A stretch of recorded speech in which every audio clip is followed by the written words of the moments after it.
దానియేలు గ్రంథము 9వ అధ్యాయం మొట్టమొదటిగా 3వ వచనం మాత్రం చదవండి.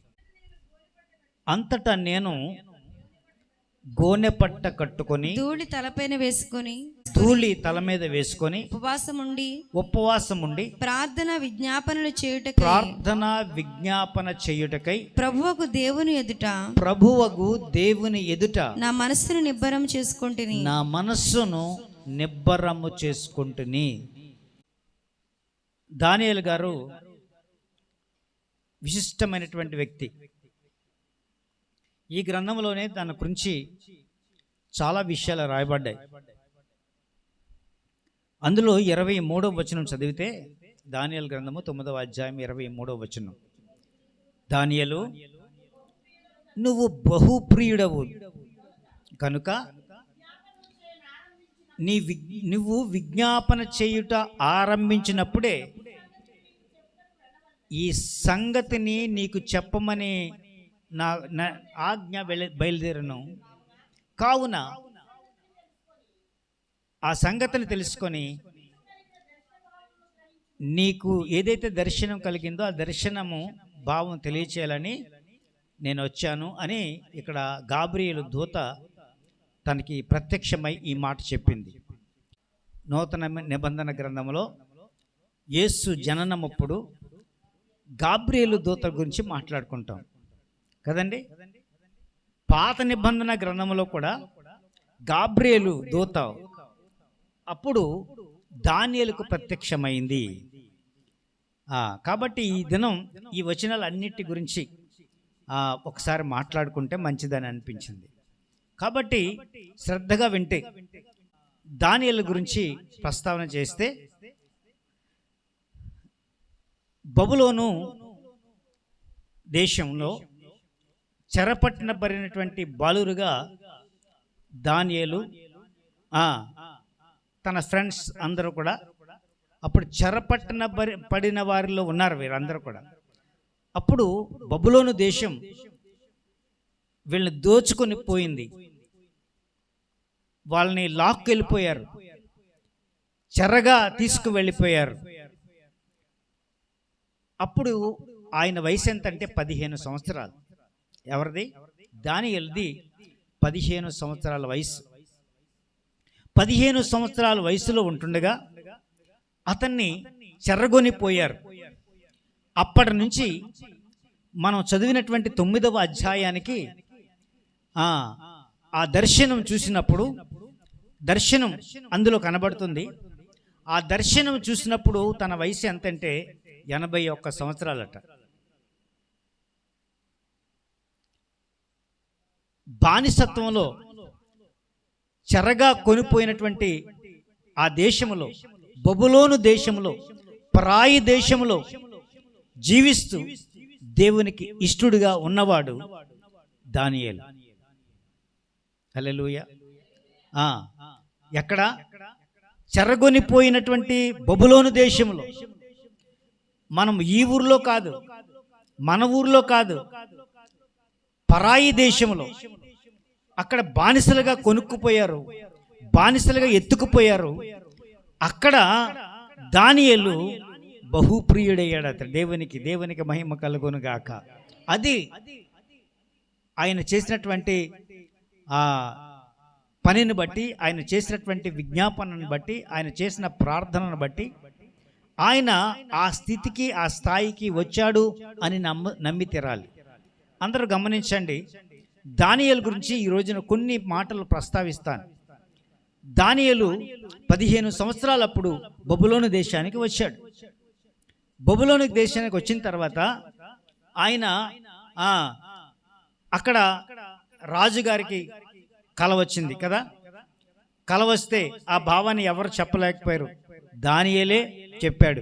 ఎలా చెప్పగలంటే, అప్పుడు కూడా తన పరివారంతో, తన ఫ్రెండ్స్తో కలిసి ప్రార్థనలు చేస్తూ, ప్రార్థన చేయడం ద్వారా రాజు దగ్గరికి వచ్చి, రాజా, నేను ఈ ప్రశ్నకు నేను జవాబు చెబుతాను, మీ దర్శనానికి అది ఏమిటో నేను వివరిస్తాను అని చెప్పి తన సహోదరులతో కలిసి ప్రార్థన చేసి, ప్రార్థన ముగించిన తర్వాత తనకి మళ్ళీ తిరిగి ఆ దర్శనం ఏదైతే రాజు మరిచిపోయాడో ఆ దర్శనాన్ని దానియేలుకు చూపించి ఆ దర్శనం వెల్లడిపరచడానికి దానియేలు ఆ సభకు వచ్చాడు. అలాంటి ప్రార్థనా పరుడుగా ఇక్కడ దానియేలు కనబడతాడు. ఆయన ప్రార్థనే ఆయన నిలబెట్టింది. ఆ దేశంలో ఎవరికీ లేనటువంటి భాగ్యము, ఘనత దానియేలుకు దక్కింది. అతను మంచివాడు. ఒక దశలో కొన్ని లేఖన సారాంశముల వల్ల తెలిసినది ఏమంటే అతను నపుంసకుడుగా చేసేశారని. ఆయనను నపుంసకుడిగా చేసేశారు. అలాంటప్పుడు కూడా దానియేలు పరమ భక్తుడిగా కనిపిస్తున్నాడు. ఇక్కడ అపారమైనటువంటి భక్తి కలిగిన వాడిగా కనిపిస్తున్నాడు. ఒకసారి 2వ వచనం చదువుతారా?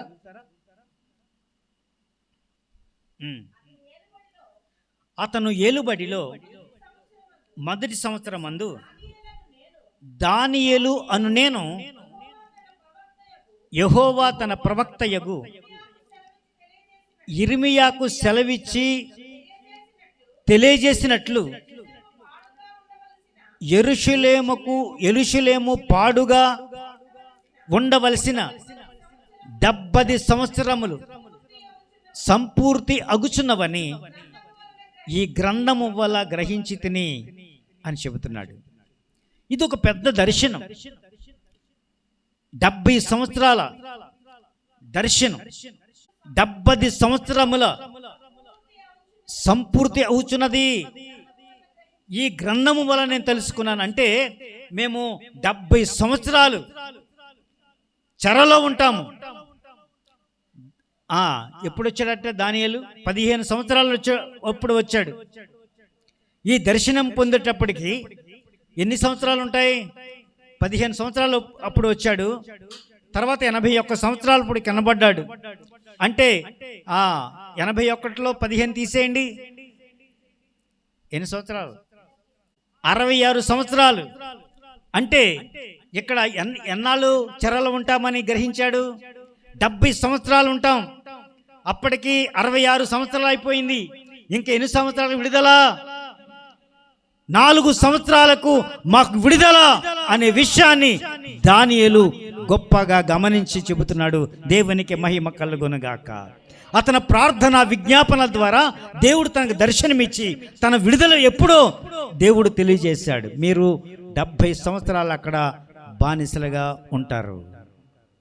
నేను చెరగొనిపోయినటువంటి సందర్భాన్ని మీకు చెప్తున్నాను అని ఆ కథంతా చెప్పాడట. ఎందుకు వాళ్ళు బానిసలుగా ఉన్నారో ఇక్కడ రాయబడి ఉంది. 11వ వచనం చదువుతారు ఒకసారి. ఇశ్రాయేలు అందరూ నీ ధర్మశాస్త్రమును అతిక్రమించి నీ మాట వినక తిరుగుబాటు చేసి, అందుకే మీరు చెరలో ఉండవలసి వచ్చింది. మాట వినక చెరలోనికి మిమ్మల్ని పంపించాను నేను. 70 సంవత్సరాలకు విడుదల అని చెబుతున్నాడు. చెబుతూ ఆ అధ్యాయంలోనే ఎందుకు చెరగొనిపోవలసి వచ్చింది అనేటువంటి మాట కూడా సమాధానం ఇక్కడ ఇస్తున్నాడు దర్శన రూపంగా. మరొక 4 సంవత్సరాల్లో మీకు విడుదల. ఈ సందర్భంగా నేను ఏం చెబుతున్నానంటే, ఎందుకు మీరు బానిసలుగా ఉన్నారు, ఎందుకు చెరగొనిపోయారు అని అంటే, మీరు మాట వినక. అక్కడ చదవండి 11వ వచనంలో, ఇశ్రాయేలు అందరూ కూడా ఇశ్రాయేలు నుంచి బబులోను దేశానికి చెరగొని వచ్చారు. మీరు ఆ దేశానికి ఎందుకు వచ్చారో తెలుసా? మీరు మాట వినక తిరుగుబాటు చేసి దేవునికి అవిధేయతగా ప్రవర్తించి ఈరోజు చెరగొని వచ్చి రాబడి ఉన్నారు మీరు. కనుక మీకు విడుదల 4 సంవత్సరాల్లో కలుగుతుంది అని ఇక్కడ దర్శనం రూపంగా 70 సంవత్సరాల విడుదల తెలియజేస్తూ ఈ మాటలు చెప్పారు. అందులో విశేషమైనటువంటి మాటలు ఉన్నాయి. క్రీస్తుకు పూర్వం 444 సంవత్సరాలప్పుడు ఈ దర్శనం కలిగింది. 9వ అధ్యాయములో ఉన్నటువంటి దర్శనం ఎప్పుడు కలిగింది? క్రీస్తుకు పూర్వం 444 444 సంవత్సరాలప్పుడు క్రీస్తుకు పూర్వం ఈ మాట చెప్పబడింది. 70 సంవత్సరాలలో విడుదల దొరుకుతుంది వీరికి. అంటే ఇప్పటికే ఎన్ని సంవత్సరాలు? 15 సంవత్సరాలప్పుడు దానియేలు పుట్టాడు, 66 సంవత్సరాలు బ్రతికాడు. అప్పటికి 81 సంవత్సరాలు, ఇంకా 4 సంవత్సరాల్లో విడుదల లభిస్తుంది అని ఈ గ్రంథం చదివిన తర్వాత దానియేలు గ్రహించాడని ఇక్కడ రాయబడి ఉంది 2వ వచనములో. దేవునికి మహిమ కలుగును గాక. హల్లెలూయా. 4వ వచనం చదువుదాం. నేను నా దేవుడైన యెహోవా ఎదుట ప్రార్థన చేసి ఒక విషయాన్ని ఒప్పుకున్నాను. ప్రభువా, మహత్యము కలిగిన భీకరులకు దేవా, నీ ఆజ్ఞలను అనుసరించి నడుచువారి ఎడల నీ నిబంధన, నీ కృపను జ్ఞాపకము చేయువాడా. ఆయన కృప, ఆయన నిబంధన జ్ఞాపకం చేయువాడా. అబ్రహామును జ్ఞాపకం చేశాడు. నేను వారితో ఒక నిబంధన చేశాను, మిమ్మల్ని నేను చూసుకుంటానని, మీకు ఒక జనాంగంగా ఏర్పాటు చేస్తానని. ఎవరితో చెప్పారు? అబ్రహాముకు చెప్పాడు. ఆ తర్వాత మోషేకి చెప్పాడు. ఈ సందర్భం ఒకసారి గుర్తు చేసుకుంటే, అబ్రహాము వాగ్దానాన్ని జ్ఞాపకం చేసుకున్నాడు దానియేలు. ఏమని జ్ఞాపకం చేసుకున్నాడు? మమ్మల్ని విడుదల చేస్తావు, బానిసత్వంలో ఉన్నటువంటి మమ్మల్ని 64 సంవత్సరాలు కాపాడావు బానిసలుగా, ఇంకొక 4 సంవత్సరాలు విడుదల పొందబోతున్నాం. ఈ సందర్భంలో నాకు బుద్ధి వచ్చింది అని 4వ వచనంలో ప్రార్థన చేస్తున్నాడు. ఏం ప్రార్థన అంటే, మహత్యము గల దేవా, నీ ఆజ్ఞను అనుసరించి నడుచువారి ఎడల నీ నిబంధనను, కృపను జ్ఞాపకము చేసుకునేవాడా.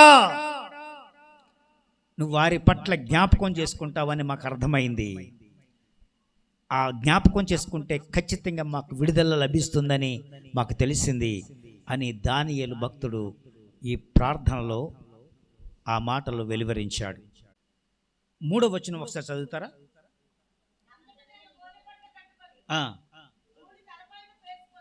అక్కడ ఆయన చేసినటువంటి ప్రార్థన ఎలా చేశాడు అంటే, గోనె పట్ట కట్టుకున్నాడు. ఎందుకు గోనె పట్ట కట్టుకోవడం?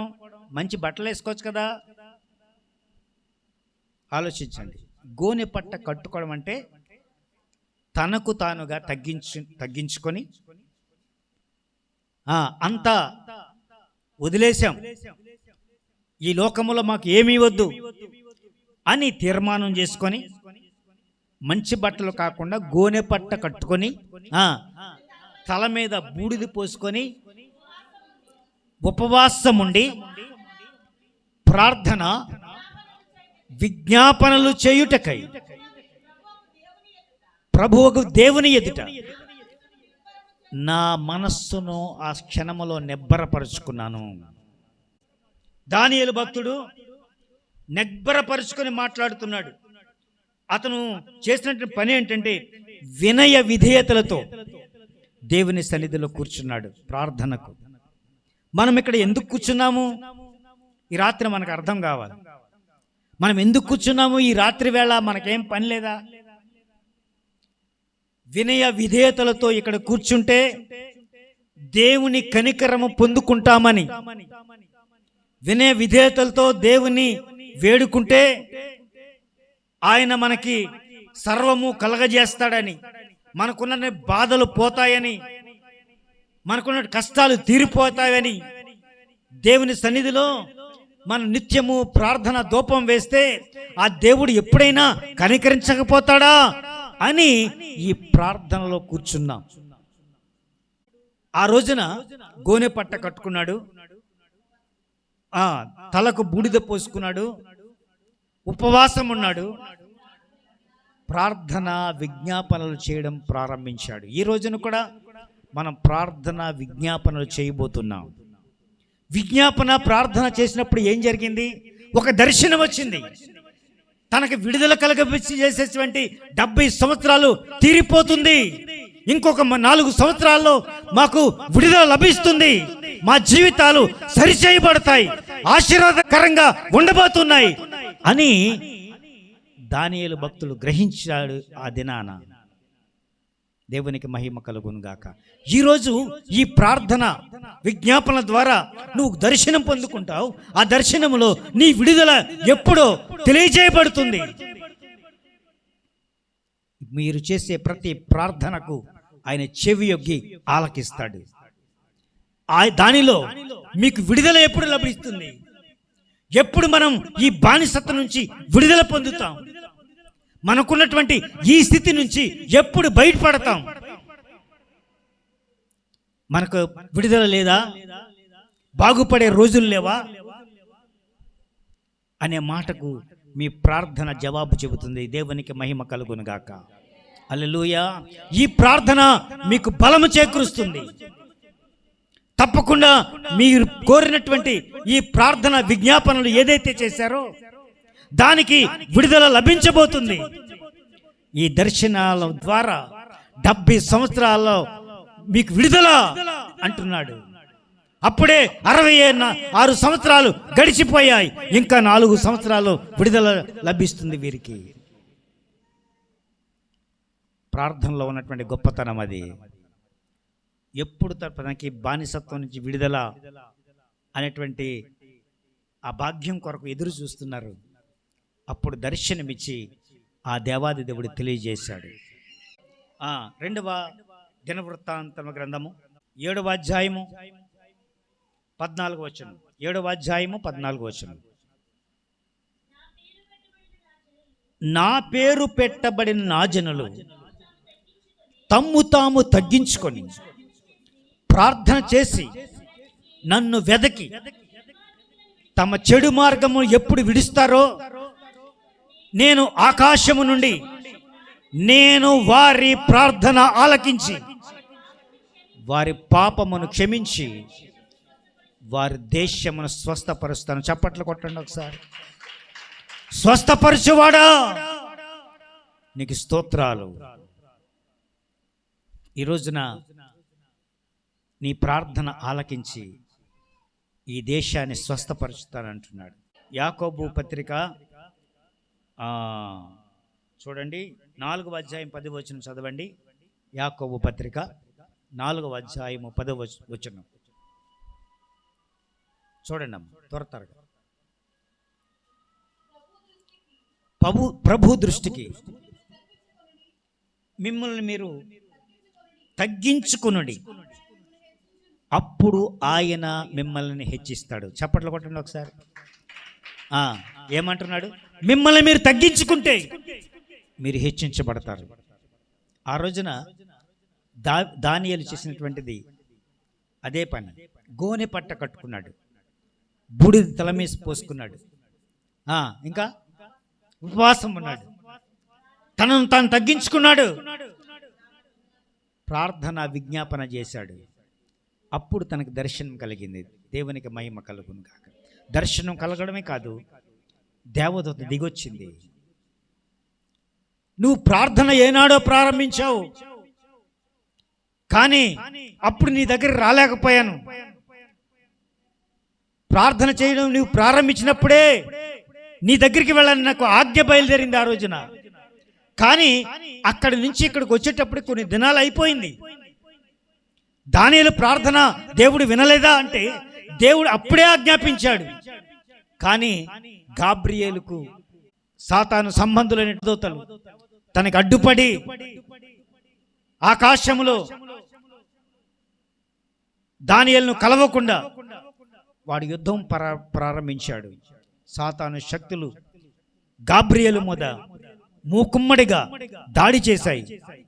అక్కడ వారిని ఓడించి వేరొకరికి ఆ యుద్ధాన్ని అప్పగించి అక్కడి నుంచి గాబ్రియేలు దానియేలు దగ్గరికి వచ్చాడు. ఖచ్చితంగా వస్తాడు. మీ ప్రార్థన దేవుడు ఆలకించి ఊరకనే ఉండడు. అప్పుడే ఆజ్ఞ బయలుదేరుతుంది. తక్షణము ఆజ్ఞ బయలుదేరుతుంది. ఒకవేళ ఆజ్ఞ వినటువంటి గాబ్రియేలు దూతల వంటి వారు కొంచెం ఆలస్యం చేసిన తప్పకుండా నీకు సమాధానం దిగి వస్తుంది. చప్పట్లు కొట్టండి. హల్లెలూయా, హల్లెలూయా, హల్లెలూయా. మనము గర్వాన్ని తగ్గించుకొని మనం హెచ్చించబడకుండా మనం తగ్గించుకొని దేవుని దృష్టికి అప్పుడు ఇష్టలవుతామో దేవుడు కనికరము చూపించి ఆయన దర్శనం కలగజేస్తాడు. వాగ్దానాలను జ్ఞాపకం చేసుకోవడం ప్రార్థనలో ప్రాముఖ్యమైనటువంటి పని. ఇప్పుడు ఈ ప్రార్థన కూడికకు మీరు వచ్చారు కదా, ఇప్పుడు వచ్చినప్పుడు మీరు ఏం చేయాలంటే దేవుని వాగ్దానాలను జ్ఞాపకం చేసుకొని మనం ప్రార్థన చేయాలట. మన ప్రార్థన దేవుని సన్నిధికి చేరాలంటే, దేవా, మా పితరుడైనటువంటి అబ్రహాముతో ఒక్కగానొక్క కొడుకు లేకపోయినా, అమ్మా, ఒక్కగానొక్క కొడుకు లేకపోయినా నీ సంతానాన్ని నేను ఇసుక రేణువుల్లా చేస్తాను, ఆకాశ నక్షత్రాల నీ పిల్లలను చేస్తాను అనే వాగ్దానం ఎత్తిపట్టి నువ్వు ప్రార్థన చేసిన నాడు నీ ప్రార్థన అంగీకరించబడుతుంది. హల్లెలూయా. ఇక్కడ ఉన్నటువంటి అందరికీ కూడా మన ప్రార్థన అంగీకరించబడాలి అంటే నీ వాగ్దానాన్ని జ్ఞాపకం చేసుకొని నువ్వు ప్రార్థన చేయాలి. దేవా, ఆ దినం అబ్రహాముతో చెప్పినటువంటి విధంగా నాకును చెయ్యవా, శారాతో చెప్పినట్లుగా నాకును చెయ్యవా. దేవునికి మహిమ కలుగునుగాక. ఎవరెవరు వాగ్దానాలు పొందారో వారందరినీ యాకోబుకు ఇశ్రాయేలు దేశంగా ఏర్పరుస్తానని దేవుడు వాగ్దానం ఇచ్చాడు. అది విషయాన్ని జ్ఞాపకం చేసుకొని ప్రార్థన చేయాలి.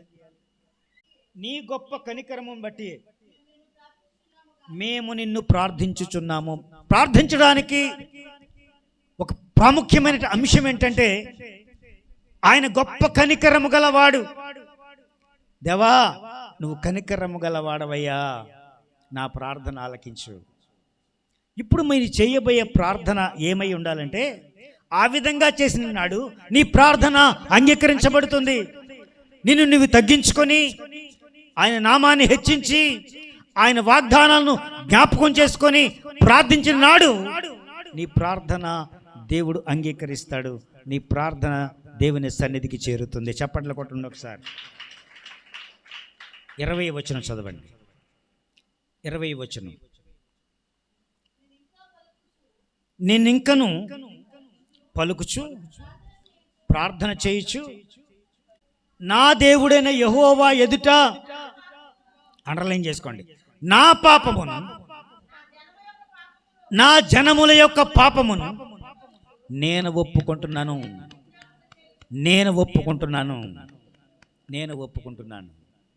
నువ్వు ఒప్పుకొనగలుగుతావా? నీ పాపాన్ని ఒప్పుకొనగలుగుతావా? నీ ఇతరుల పాపాన్ని, నీ పొరుగు వారి పాపాన్ని నువ్వు ఒప్పుకొనగలుగుతావా? ఆ విధంగా దానియేలు ప్రార్థన చేశాడు. దానియేలు ప్రార్థనలో ముఖ్యాంశాలు ఏంటో తెలుసా? నా పాపము, నా జనముల యొక్క పాపము నేను ఒప్పుకుంటున్నాను. నేను విజ్ఞాపన చేస్తున్నాను, ప్రభువా, వారి పక్షంగా నన్ను క్షమించు, వారిని కూడా నువ్వు క్షమించు. అప్పుడు పాపభూయిష్టమైనటువంటి లోకమది, బబులోను దేశం, పాపంతో నిండుకున్న దేశం. హల్లెలూయా. పాపముతో నిండుకున్న దేశము. ఆ సమయములో పరాయి దేశములో దానియేలు చేసినటువంటి ప్రార్థన ప్రత్యేకమైనది. అప్పుడు కూడా దానియేలును చెరసాలలో పెట్టారు కదండి. సింహాల గుహలో పడేశారు. అనేక అవమానాలు, నిందలు భరించాడు. 22వ వచనం, అతడు నాతో మాట్లాడి ఆ సంగతిని నాకు తెలియచేసి ఇట్లా, నేను దానియేలు, నీకు గ్రహింపగల శక్తిని ఇస్తాను, అందుకే నేను వచ్చాను. నువ్వు బహుప్రియుడగు గనుక నువ్వు విజ్ఞాపన చేయనారంభించినప్పుడు ఈ సంగతిని నీకు చెప్పుటకు వెళ్ళవలెనని ఆజ్ఞ బయలుదేరింది. దేవునికి మహిమ కలుగు. ఇక్కడ దానియేలు ప్రార్థన చేయడం ప్రారంభించాడు, అక్కడ దేవుని ఆజ్ఞ బయలుదేరింది. వినండి, ఎప్పుడు దేవుడు ఆజ్ఞ బయలుదేరింది? ప్రార్థన ఇక్కడ ప్రారంభించినప్పుడే, ఆయన విజ్ఞాపన ప్రారంభించినప్పుడే. నువ్వు మోకరిస్తే నా ప్రార్థన ఎవరు వింటారు అని నువ్వు అనుకుంటూ ఉంటావు. నా ప్రార్థన విన్నవాడు లేడు అనుకుంటావు, కానీ నీ ప్రార్థన వినేవాడు మన దేవుడు ఉన్నాడు. చప్పట్లు కొట్టండి. నీ ప్రార్థన వింటున్నాడు. ఇక్కడ మనం చేసే ప్రతి ప్రార్థనను ఆయన వింటాడు. ఒక విషయం చెప్పనా? చూడండి, ఒక వచనం చూపెడతాను మీకు. యెషయా గ్రంథం చూడండి, 65వ అధ్యాయం. యెషయా గ్రంథము 65వ అధ్యాయం 24వ వచనం చదవండి. వారు వేడుకొనక ముందు నేను ఉత్తరం ఇస్తాను. దేవునికి మహిమ కలుగును గాక. మీరు ప్రార్థన చేయక ముందే నా ఆన్సర్ బయలుదేరుతుంది. దేవుడి మాట అంటున్నాడు.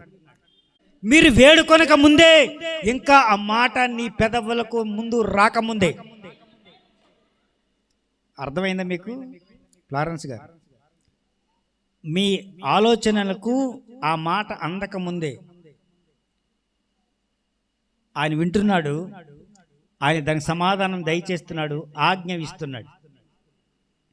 మీకు ఎప్పుడు విడుదల లభిస్తాడో ఆయన ముందుగా యోచన చేసి, నువ్వు చేసే ప్రార్థన అంతకంటే నీ ఆలోచనలో ఉన్నటువంటి అంశాన్ని గమనించి ఆయన ఆన్సర్ ఇస్తున్నాడట. దేవునికి ఇక్కడ స్పష్టంగా రాయబడి ఉంది. 24వ వచనం చదవండి మరొకసారి. వారు వేడుకొనక మునుపు నేను ఉత్తరం ఇస్తాను. వారు మనవి చేయుచుండగా నేను ఆలకిస్తాను. ఏ మనవి చేస్తున్నారో ఆ మనవిని ఆలకిస్తారు. నీకు బదులు దయచేస్తాడు. హల్లెలూయా. ఎంత గొప్ప దేవుడండి. నా మాట దేవుడు వింటాడా? పాస్టర్ గారు నా మాట వింటాడా అని మీరు అనుకోవచ్చు, కానీ వింటాడు అన్నది రూఢి అయిన సంగతి. హల్లెలూయా. అపోస్తుల కార్యాల గ్రంథంలో 12వ అధ్యాయం 5 నుంచి చదివితే, అందులో సంఘమంతా రాత్రంతా ప్రార్థన చేసిన చెరసాల్లో ఉన్నటువంటి పేతురు కోసం ఆ ప్రార్థన చెరసాల సంఖ్యను తెంచింది. బైబిల్ గ్రంథంలో 24వ వచనం నుండి చదివితే, తిరుగుబాటును మాన్పుటకు మీరు తిరుగుబాటు చేస్తున్నారు జనులారా, అందుకే మీకు చెర. 70 సంవత్సరాల చెరలో ఉన్నారు మీరు. ఎందుకోసమో తెలుసా? మీరు మాట వినకపోవడం వల్ల. గత చరిత్ర అంతా చెబుతున్నాడు ఇక్కడ. ఎందుకు మీరు చెరలోనికి వెళ్ళేది తెలుసా? ఎందుకు బానిసత్వంలోకి వెళ్ళేది తెలుసా? నా మాట వినక. ప్రియులారా, ఈ విషయాన్ని బాగా గమనించండి. దేవుని మాట మనం వింటున్నామా? దేవుని మాటను పెడచెవిని పడుతున్నాం. దేవుని వాక్కుని పెడచెవిని పడుతున్నాం. అందుకే మీరు చెరలోనికి వెళ్ళిపోతారు. జాగ్రత్త. మీ కష్టాలు దాపురుస్తాయి. జాగ్రత్త. ఎందుకంటే మాట వినడం లేదు. మీరు తిరుగుబాటు స్వభావం మీలో ఉంది. అందుకనే 24 వచనం చదవండి ఇప్పుడు. తిరుగుబాటును మాన్పడానికి, పాపమును నివారించడానికి, దోషము నిమిత్తము ప్రాయశ్చిత్తము చేయుటకు యుగాంతము వరకుండునట్లు, నీతిని బయలుపరచుటకు, ప్రవచనమును ముద్రించుటకు, అతి పరిశుద్ధ స్థలములో అభిషేకించుటకు, నీ జనమునకు పరిశుద్ధ పట్టణమునకు 70 వారములు విధింపబడెను. 70 వీక్స్ కదండి, 70 వారములు. దేవునికి మహిమ కలుగునుగాక. 70 వారాలంటే ఎంత? 70 ఎన్ని రోజులు? 70 వారాలంటే 70 ఏళ్ళు, 490 రోజులు కదండి. ఒక వారం అంటే 7 సంవత్సరాలు. బైబిల్ ప్రకారంగా ఈ సంఘటన జరిగినటువంటి ఆ కాలము ప్రకారంగా అక్కడ లెక్కలు ఏమి చెప్తున్నాయంటే, ఒక వారం 70 సంవత్సరాలు. ఒక వారం 70 సంవత్సరాలు. చూడండి ఈ లెక్కన. ఇప్పుడు 70 వారములు 490 సంవత్సరాలు, 490 ఇయర్స్. 74 సంవత్సరాల్లో యేసు ప్రభు పుట్టినాటికి ఏమండి, యేసు ప్రభు పుట్టేనాటికి ఎక్కడి నుంచి లెక్కలు వేస్తే కరెక్ట్గా 490 సంవత్సరాల్లో 30 సంవత్సరాలు తీసేయండి. 460 సంవత్సరాలు, 460 అంటే 460 ఇయర్స్. ఎప్పుడు దానియేలు గ్రంథం నుంచి యేసు ప్రభు పుట్టే వరకు కూడా 460 సంవత్సరాలు గడిచింది. 30 సంవత్సరాల్లో యేసు ప్రభు పుట్టడం, 30 సంవత్సరాలు జీవించడం, అర్ధ సంవత్సరము అని ఉంటుంది బైబిల్ గ్రంథంలో. ఈ వచనాలు చదవండి.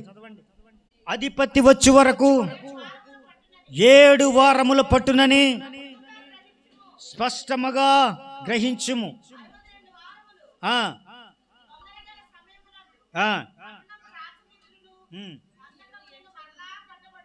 దేవునికి మహిమ కలుగునుగాక.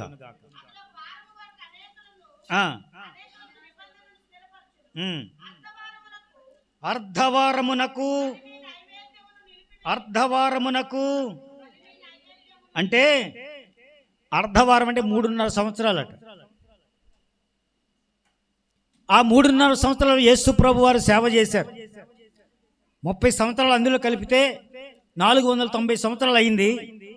30 సంవత్సరాలు ఆయన సేవ చేసి, 3.5 సంవత్సరాలు సేవ చేసి, 30 సంవత్సరాలు ఈ లోకంలో జీవించి, 3.5 సంవత్సరాలు మాత్రమే సేవను జరిగించి, ఆ 3.5 సంవత్సరాలు అర్ధ సంవత్సరం అని రాయబడి ఉంది కదండి. 3.5 సంవత్సరాలు ఆయన సేవ చేసి ఈ లోకాన్ని ముగించి ఆయన 3వ దినాన ఆరోహణమయ్యాడు. దేవునికి మహిమ కలుగునుగాక. ఆ చరిత్ర అంతా కూడా దానియేలు గ్రంథంలో లిఖించబడింది. యేసుక్రీస్తు పుట్టుక, అక్కడ అభిషక్తుడు రావడం అని రాయబడి ఉంది. చూడండి, అభిషక్తుడగు అధిపతి వచ్చు వరకు ఎవరు అభిషక్తుడు? యేసు ప్రభుని అభిషక్తుడని పిలిచారు కదండి.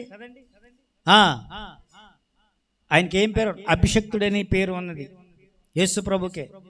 అభిషక్తుడు వచ్చే వరకు దానియేలు గ్రంథంలో ఈ మాట ఉంది.